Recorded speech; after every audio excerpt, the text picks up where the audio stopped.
नमस्कार बच्चों। आज हम कक्षा 10 के विषय गृह विज्ञान के पाठ 16 जिसका नाम है पारिवारिक आय का प्रबंधन के बारे में अध्ययन करेंगे। तो सबसे पहले बच्चों हम देखते हैं पारिवारिक आय होती क्या है, क्यों जरूरी होती है पारिवारिक आय।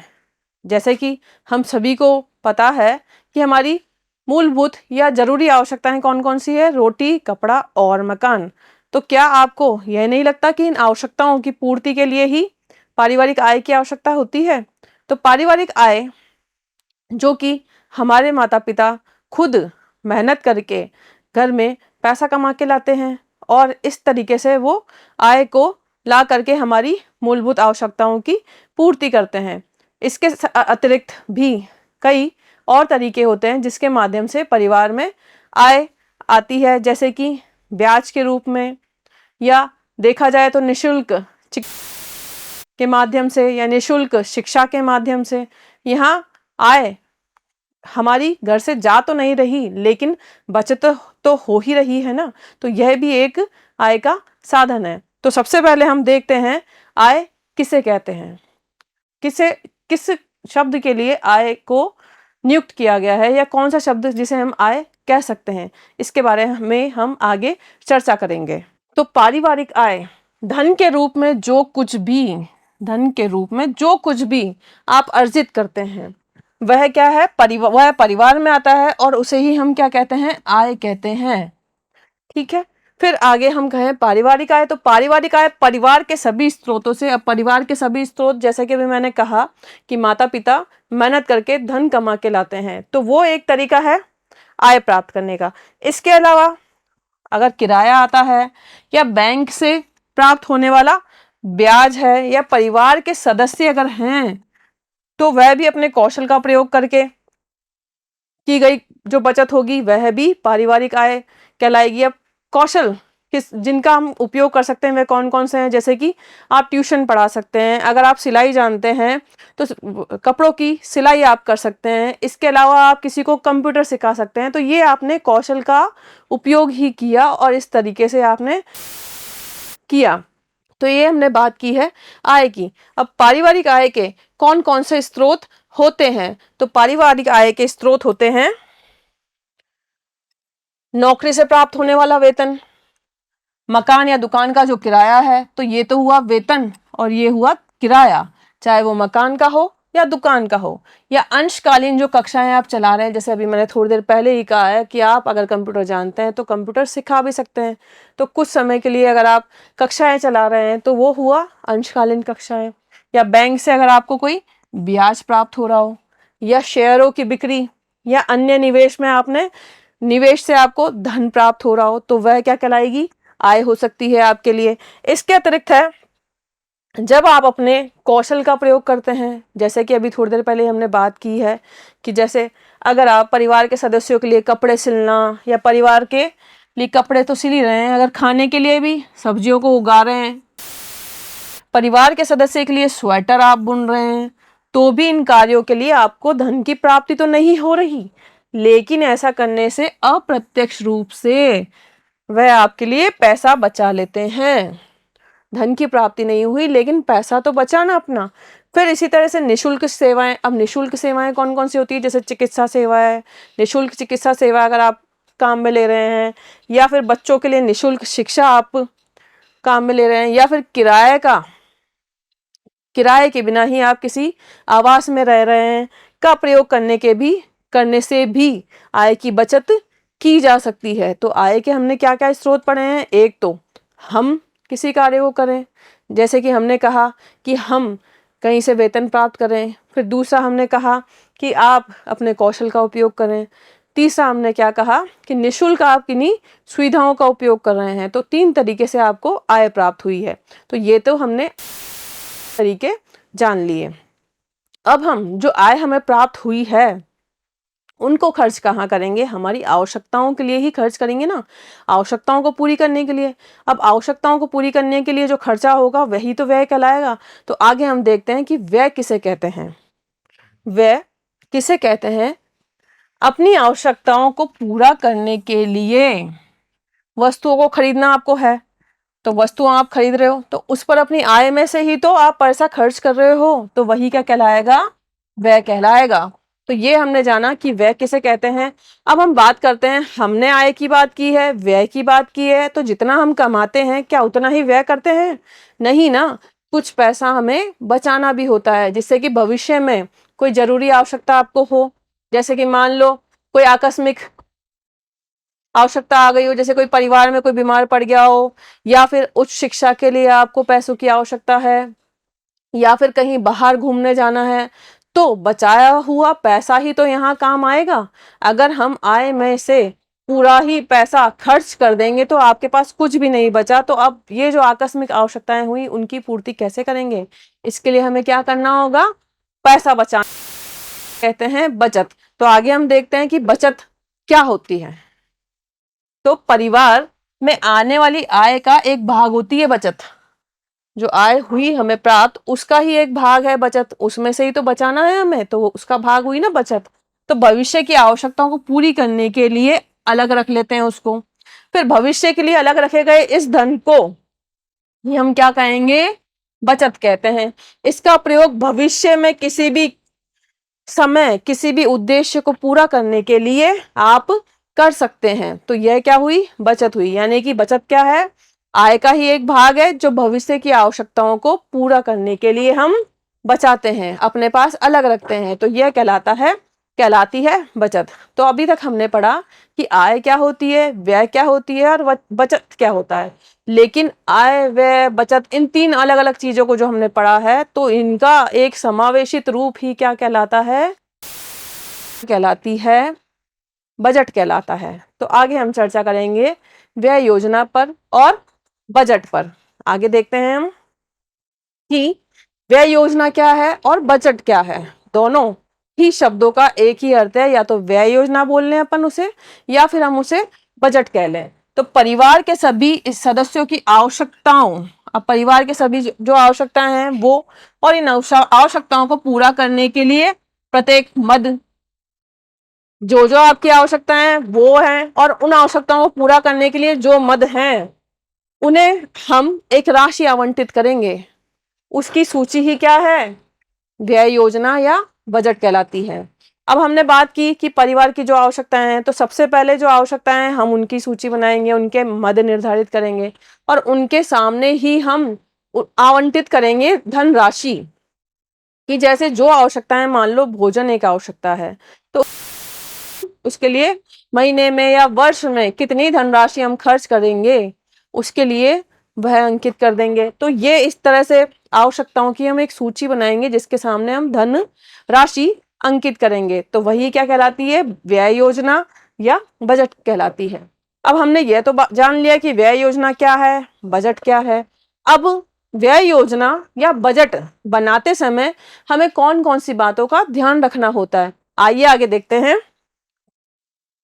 सबसे पहले अपनी व्यय योजना बनाने के लिए हमें ध्यान रखना होगा कुछ चरणों को, जिसमें सबसे पहला है कि उस अवधि, जिस भी अवधि के लिए हम बजट बना रहे हैं, उस अवधि में आय के क्या क्या स्रोत हैं और उनसे हमें कितनी कितनी आय प्राप्त होने वाली है।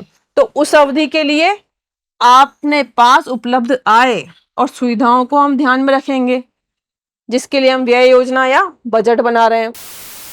जब हमने ये ध्यान रख लिया कि हमारी आय कितनी होने वाली है उस अवधि में, तो आगे हम ये निर्धारित करेंगे कि परिवार के सदस्य जो सभी सदस्य हैं उनकी आवश्यकताएं कौन कौन सी होंगी, उसकी हम एक सूची बनाएंगे। जैसे अभी थोड़ी देर पहले ही मैंने बात की है, क्या बात की है, जैसे एक आवश्यकता क्या है, भोजन, उसी तरह से अन्य जो भी आवश्यकताएं हैं उनकी हम एक सूची बना लेंगे पूरी। जैसे किसी चीज के लिए हम लिस्ट तैयार करते हैं ना, उसी तरह से परिवार के विभिन्न सदस्यों की क्या क्या आवश्यकता होती है कि हम एक सूची बना लेंगे।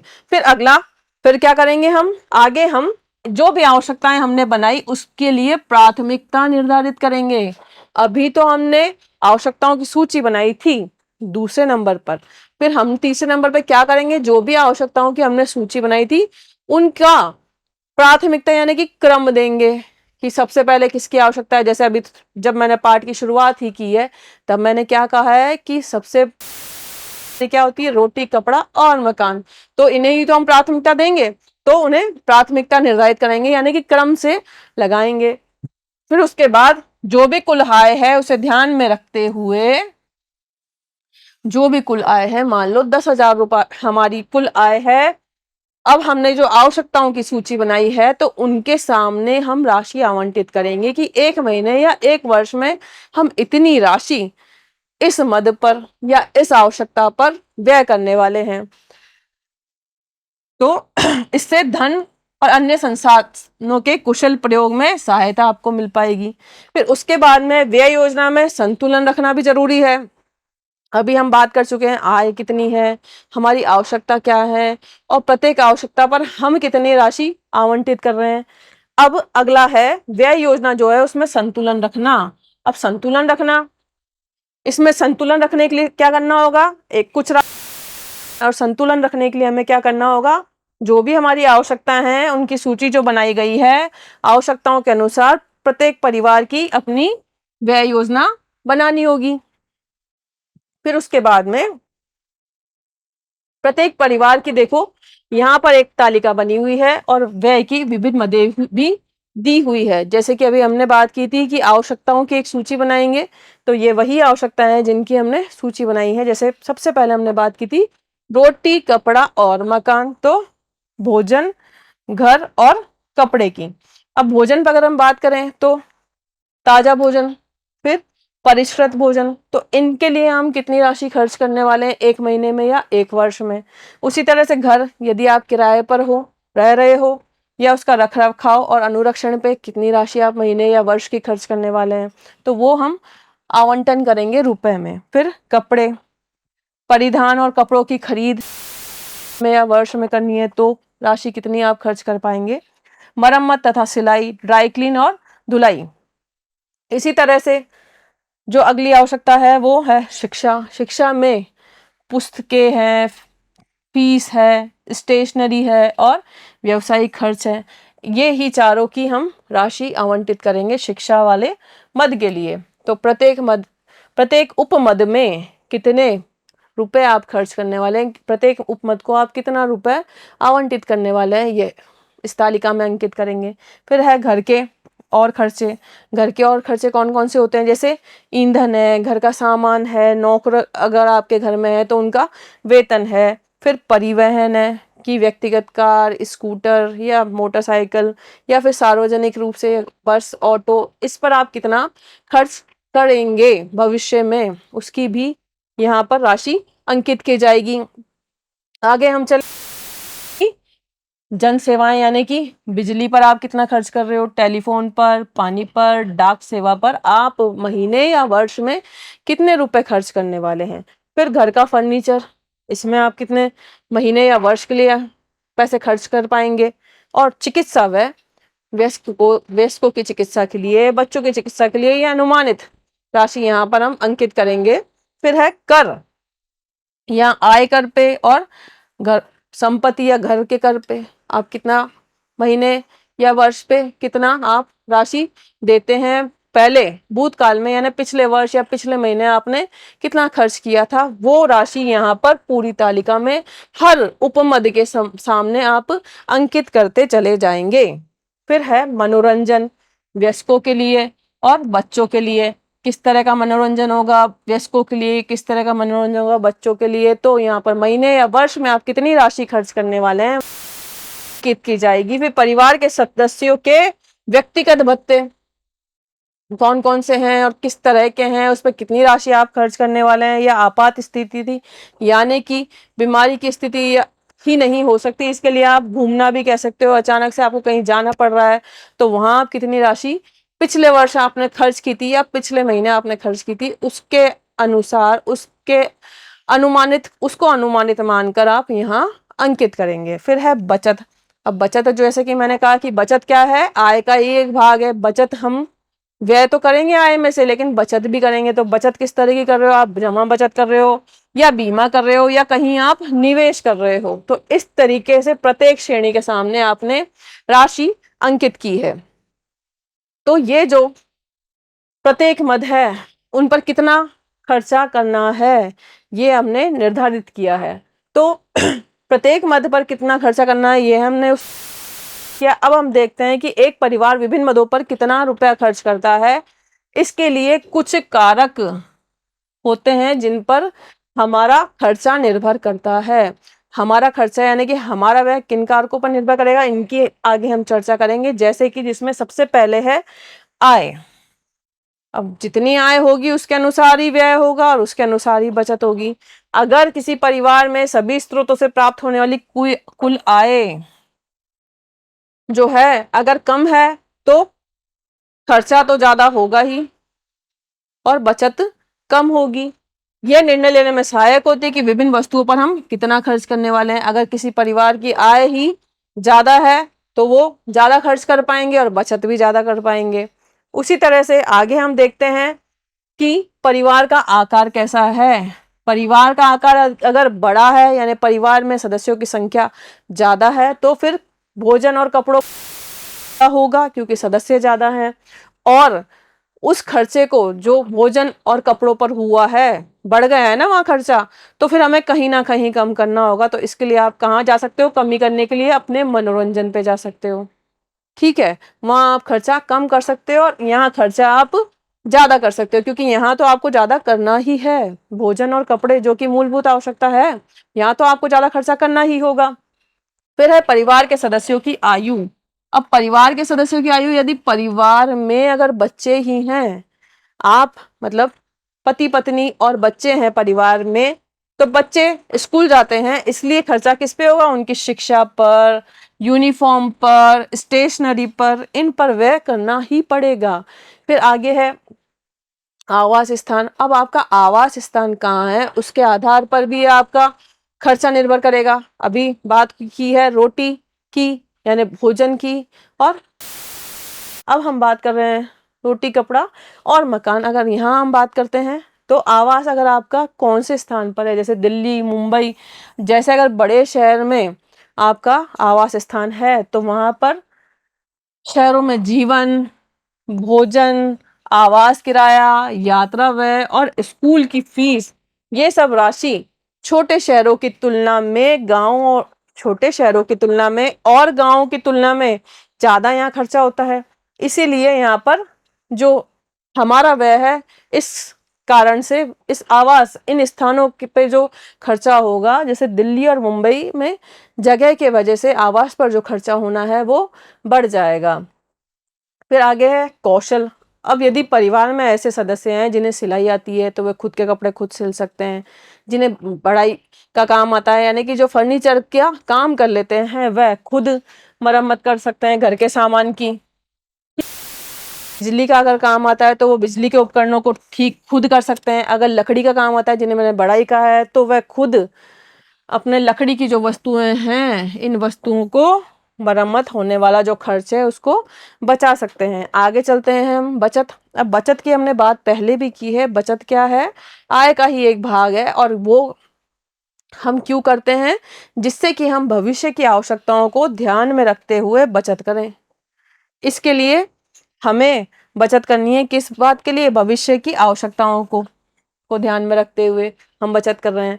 तो भविष्य की आवश्यकताएं क्या क्या हो सकती है, जैसे मैंने आपको बोला था आकस्मिक आवश्यकता हो सकती है, किसी की वजह से आपको कहीं जाना पड़ रहा है, या विवाह है बच्चों का, या बच्चों के लिए उच्चतर शिक्षा है, या बुढ़ापे में जब आप काम के योग्य नहीं रहते हैं, जब आप काम नहीं कर पाएंगे, उस स्थिति के लिए भी आप बचत कर सकते हैं।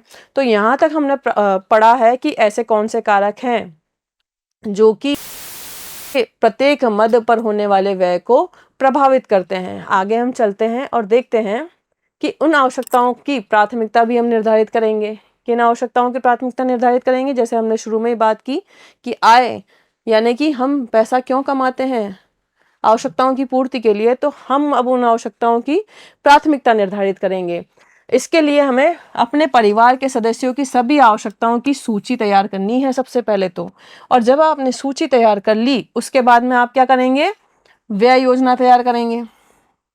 अब व्यय योजना बनाने के लिए क्या करना होगा, यानी कि प्रत्येक जो आवश्यकता है उस पर खर्च हम जो करने वाले हैं उसके लिए सबसे पहले हमें क्या करना पड़ेगा, उन आवश्यकताओं की प्राथमिकता निर्धारित करनी होगी। जो आवश्यकताएं हमने लिखी हैं उनकी प्राथमिकताएं अब हमें निर्धारित करनी होगी। फिर उसके बाद में हम क्या करने वाले हैं, राशियों का आवंटन करेंगे। आवश्यकताएं की सूची बना ली सबसे पहले, फिर उसके लिए जितना हमें खर्च करना है वो राशि हमने करनी है कि अपनी जो आय है, अब आपकी जो अपनी आय है उसके अनुसार जो भी हमने आवश्यकता है हमारी, उनको हमने प्राथमिकता दी है, उनके लिए अब धन का आवंटन करेंगे और देखेंगे कि आप जो जितनी आपकी आय है, धन का आवंटन तो आप हर आवश्यकता के लिए कर रहे हैं, जितनी आय प्राप्त हो रही है, जितनी आपने राशि प्रत्येक आवश्यकता के लिए आवंटित की है, प्लस आपको ये भी देखना है कि उसमें से बचत भी आप कितनी कर रहे हैं।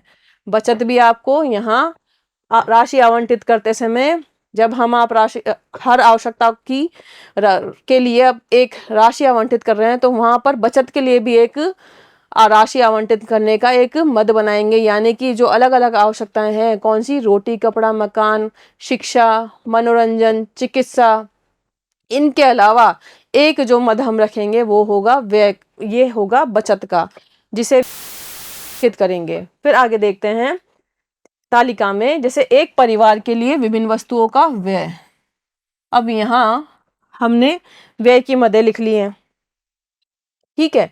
जैसे कि एक परिवार है जिसकी आय है 10,000 रुपए, तो वह भोजन पर कितना खर्च करे, 3500। आवास पर कितना खर्च करे, 2000। कपड़ों पर कितना खर्च करे, 500। परिवार के मनोरंजन पे 500 और घर के काम पे 600। शिक्षा पर 500, परिवहन पर 800, ठीक है।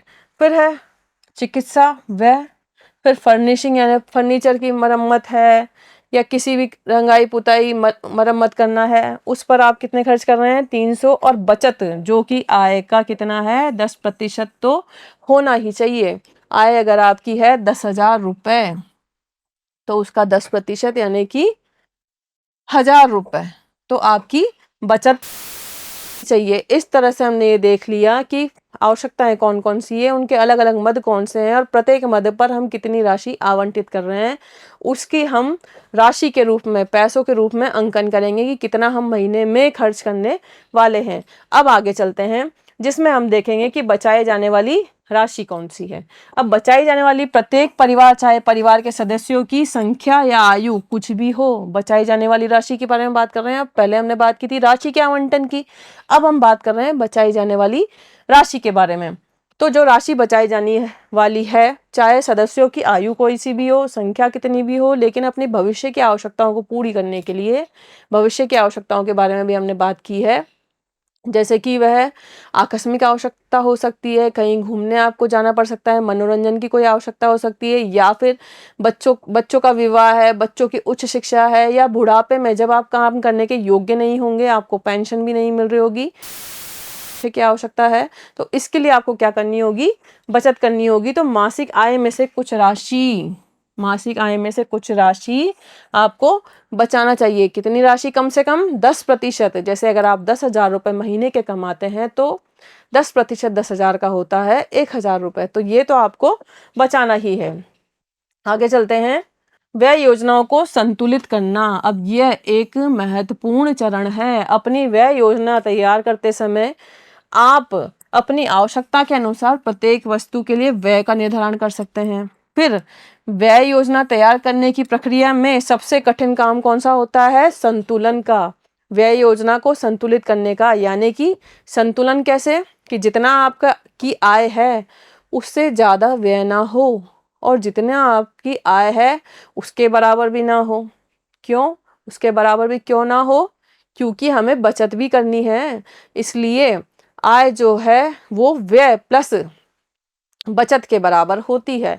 तो हम आगे देखते हैं कि देखो ये जो है संतुलन की स्थिति, यहाँ क्या हो रहा है, यहाँ आय और व्यय आपका बराबर है और ये है खराब स्थिति। अब खराब स्थिति कैसे भाई, क्योंकि आय तो है कम और व्यय खूब, तो यहाँ आपको आपकी आय मान लो 10,000 रुपये है और आप खर्च कर रहे हो 11,000 रुपये, तो 1,000 रुपये कहाँ से आया?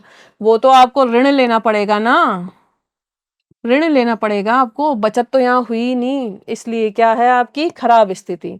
और सबसे अच्छी आदर्श स्थिति कौन सी है? जिसमें कि आय तो है 10,000 रुपये और आपकी का व्यय है 9,000 रुपये। तो 1,000 रुपये क्या किया आपने? बचा लिया। तो इस तरीके से आप संतुलन स्थापित कर सकते हैं अपने आय और व्यय में, क्योंकि आय जो है वो होना चाहिए किसके बराबर में? व्यय प्लस बचत के बराबर में। आगे अपन देखें कि अच्छे बजट की कौन कौन सी विशेषताएं होती है। हमने अभी बात की है बजट की, तो उनमें कौन कौन सी विशेषताएं होती है जिसके कारण वो अच्छा कहलाता है। सबसे पहला है आय का सटीक अनुमान लगाना। जैसे अभी शुरू जब हमने बजट को बनाने की बात की थी, तब हमने सबसे पहले क्या किया था कि महीने में या वर्ष का अगर आप बजट बना रहे हो तो सबसे पहले जो महीने में आने वाला धन है कि एक महीने में अनुमानित इतना धन आपके परिवार में आता है, इतना धन का आप अर्जन करते हैं, तो अपनी आय की सटीक राशि का अनुमान लगाएंगे जो व्यय के लिए उपलब्ध है। फिर उसके बाद में व्यय का अनुमान लगाएंगे। पहले तो आय का अनुमान लगाया है, फिर व्यय का अनुमान लगाया है। अब व्यय का अनुमान भी क्या होना चाहिए? सटीक होना चाहिए। इसके लिए आप पिछले वर्ष के या पिछले महीने के रिकॉर्ड को देख सकते हैं, यानी कि बजट को देख सकते हैं कि पिछले महीने कितना आपने व्यय किया था, किस मद पर कितना व्यय किया था। इसके लिए पिछले रिकॉर्ड का आप अवलोकन करेंगे व्यय का अनुमान लगाने के लिए। फिर इसके बाद में आता है धन का युक्तिसंगत स्तर पर सटीक आवंटन। धन का युक्तिसंगत स्तर पर सटीक आवंटन करेंगे। इसके लिए क्या करेंगे? व्ययों पर संसाधनों का अनुमान युक्तिसंगत होना चाहिए कि व्यय जितने भी हैं उन पर युक्तिसंगत अनुमान होना चाहिए कि वर्तमान की क्या स्थिति है और भविष्य में जिन रिकॉर्ड को आपने देखा उस समय व्यय की क्या स्थिति। मान लो उस समय स्कूल पर या शिक्षा पर खर्च 400 रुपये था, लेकिन अब भविष्य में जो कि बच्चा अब बड़ी कक्षा में चला गया है तो वहाँ पर 600 रुपये भी हो सकता है। तो इस बात को भी हम देखेंगे, यानी कि वर्तमान की आवश्यकताएं क्या हैं और इच्छाएं क्या हैं और भावी परिवर्तन क्या क्या होगा। जैसे मैंने शिक्षा का नाम लिया, इसके अलावा महीने पर भी निर्भर करता है ये वाला चरण। कैसे महीने पर? जैसे अक्टूबर और नवंबर माह क्या होता है? त्योहारों का होता है। तो इस समय भोजन पर अधिक खर्चा होता है, कपड़ों पर अधिक खर्चा होता है, घर की फर्निशिंग पर अधिक खर्चा होता है। ठीक है, तो इस अतिरिक्त व्यय को भी हमें ध्यान रखना होगा, उसका भी हमें अनुमान लगाना। फिर आगे बढ़े हम तो देखें कि जो भी हमने योजना बनाई है उसमें कुछ लचीलापन भी होना चाहिए। कुछ वस्तुओं पर पर्याप्त मार्जिन रखकर हम बजट को लचीला बना सकते हैं। तो यह हमें करना जरूरी है, तभी हम आय और व्यय के बीच में एक संतुलन नहीं, आदर्श स्थिति बनानी है हमें, संतुलन की नहीं। तो हम आय और व्यय के बीच में एक संतुलन की स्थिति को बना सकते हैं। तो यहाँ आज हमने पढ़ा है परिवार के आय के प्रबंधन के संबंध में। तो परिवार की आय जो कि हमारी सबसे महत्वपूर्ण भाग है, इसके बिना हम अपनी आवश्यकताओं की पूर्ति नहीं कर सकते हैं। तो आज हमने पढ़ा है पारिवारिक आय किसे कहते हैं, पारिवारिक व्यय किसे कहते हैं और इनके बीच में संतुलन कैसे लाया जा सकता है और अच्छा बजट का निर्माण कैसे किया जा सकता है। अच्छे बजट को बनाने में कौन कौन से चरणों का हमें ध्यान रखना चाहिए। धन्यवाद।